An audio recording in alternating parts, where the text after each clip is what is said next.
Yeah, Harrison, just how frustrating was it to A, not have shots fall at all night long, but also just the rebounding numbers are way skewed their way. Yeah, I mean, I don't think it's, made or miss shots is something that we should, be focusing on. I think it's, our physicality. In the first half, we just let them, play comfortably. Started making some shots, and then as the game went on and they started feeling confident, I feel like that's when, the rebounding disparity started. Obviously, they slowed the game down, which took away our fast breaks. They were methodical into getting into their sets, and we kind of let them get comfort with that. So, to me, that's where the game we lost the fight in that game. Where did you see some of that rebounding disparity come from?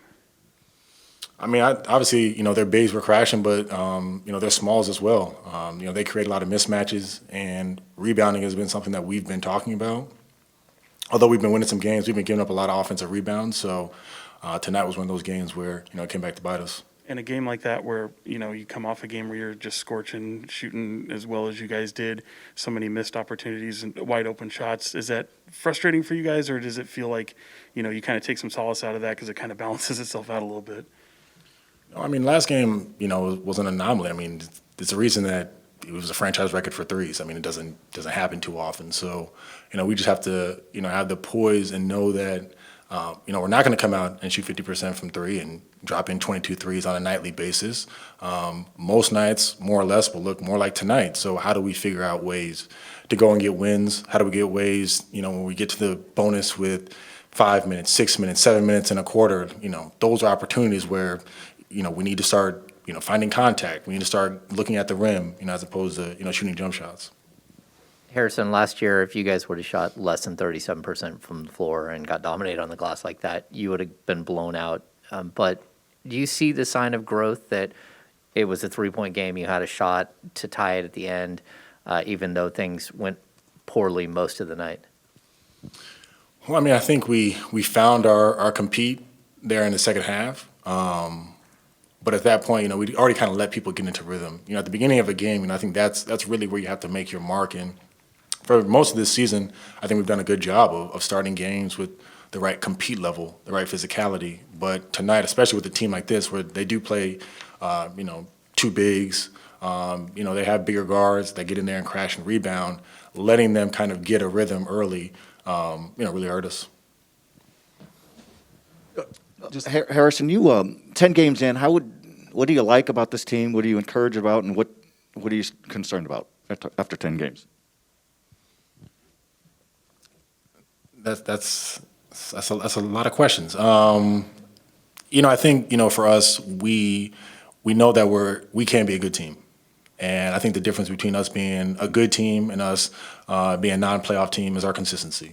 And I think we've, throughout the first, what are we now, 5-5, throughout the first 10 games, I think more so than not, we've been more consistent this year with what we're trying to do and our energy. But I think taking that next step is those details, right? Those 2 to 3 minute stretches that really decide games in that second half. How tight are we going to be?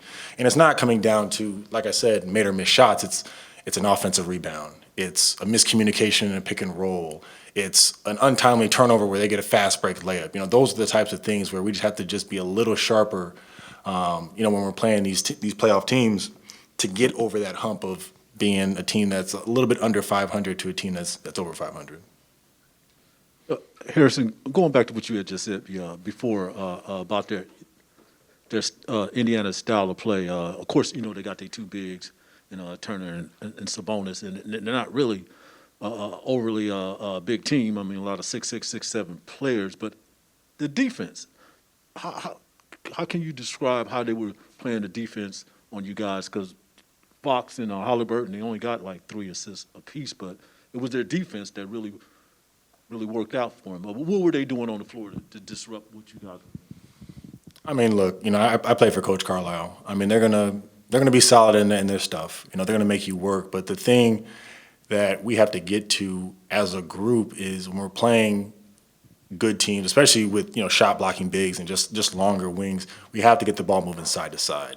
That's when we're going to get our best possessions. Yes, we can call play calls and things like that, but against good teams, against playoff teams, you have to move the ball side to side. You have to just play out of out of random ball movement. It can't be scripted, and that's how we're going to get our easy shots. So I think for us, that's our next, progression is, when we're playing these teams like this, who if we simply just call our plays, can do a good job of stopping those. What's that next step? Harrison, first of all, you've been a bright spot for the first 10 games of the King season, and I know the team and the fans appreciate that. My question is, you said earlier that when we get teams in foul trouble, we should go try to get a foul, whatever. Is that something that the coach tell you to do, or something that the players should know instinctively that that's something that they should do when they get a team in foul trouble and take advantage of it? No, I mean, that's something that we as players, you have to recognize and do instinctively. I mean, when we play, top teams in this league, if we put a team in the bonus with 8 minutes, I mean, they're going to be living at the free throw line. They're going to try to do everything they can to try to get us into foul trouble, right? We've seen that time and time again. So, in these instances, although we do shoot a lot of jump shots, where we do get into the bonus, like I said, with 5, 6, 7 minutes left in the quarter, we have to just change our mindset. We can always get, catch and shoot threes, dribble up threes. And I'm not saying that we're not going to shoot those, but it's that conscious effort of attacking the rim. Clearly, somebody's fouling on the floor, right? So there may be foul trouble issues. There may be opportunities where we can, create contact and put pressure on the official to get a foul. But, us kind of getting into the bonus with that much time and only shooting 2 free throws, that's a missed opportunity when we're not getting fast break baskets. All right, we'll do last question on Zoom, Harrison. Matt George. Hey, Harrison. Typically, we only hear media and reporters and things like that talk about this, but the difference between a matinee performance, an earlier start, and a regular scheduled game, is it that significant from a player's standpoint to where slow starts like this seem to happen more often than not for at least one team? I mean, me personally, I'm not a fan of the earlier games. I love the 7:30 games, but I don't think that's any excuse for us not to come out and play. I mean, you have 48 minutes to play, so I don't think that's any excuse for us not to be able to, show up and get the job done. And that is not an excuse tonight for why we didn't start the game with the right, mentality.